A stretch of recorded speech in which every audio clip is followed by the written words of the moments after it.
Poštovanje i dobra večer, cijenjeni gledatelji. Organizacija za europsku sigurnost i suradnju BiH se ponaša u maniru UDBE.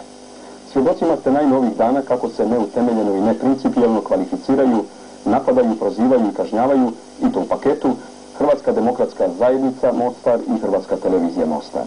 Reklo bi se ništa nova, jer pritisaka i pokušaja primoravanja na ovo ili ono bilo je i ranije posljedice uoči izbora.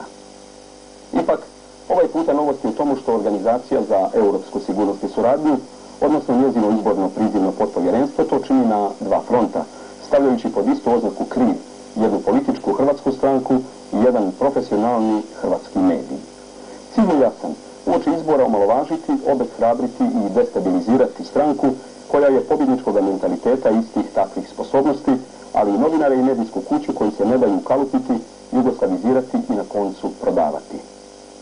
Hrvatska televizija Mostar naravno vidi dalje od tih zamagljenih obzora i jasno joj je, odnosno nama koji ovdje radimo, da je ovo lukava ali prozirna igra davno smišljena, sukladno kojoj bi trebalo unutar hrvatskog korpusa u Mostaru, a na razini odnosa HDZ-HTV, stvoriti sukob i nepovjerenje, čime bi naravno hrvatski narod u dobroj mjeri izgubio sada izvrsne izglede za predstojeće izbore.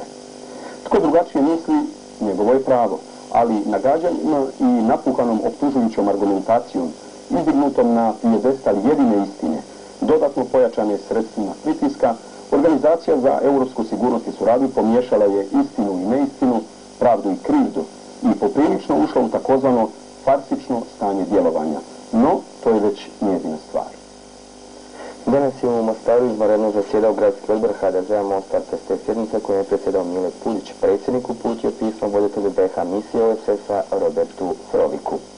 Vaša ekscelencijo, izvolite primiti najoštriji prosvjed gradskog odbora HDZ-a Mostaru u povodu skandalozne, pravno neutemeljene i krajnje tendenciozne odluke izbornog prizivnog potpovjerenstva koje dijeli u sastavu OESS-ove misije, sa kojom je HDZ u Mostaru izračena mjera skidanja sa stranačkih listi njezinih kandidata za predstojeće općinske izbore u Bosni i Hercegovini, u općinama Mostar Jug, Mostar Jugozapad i Mostar Zapad.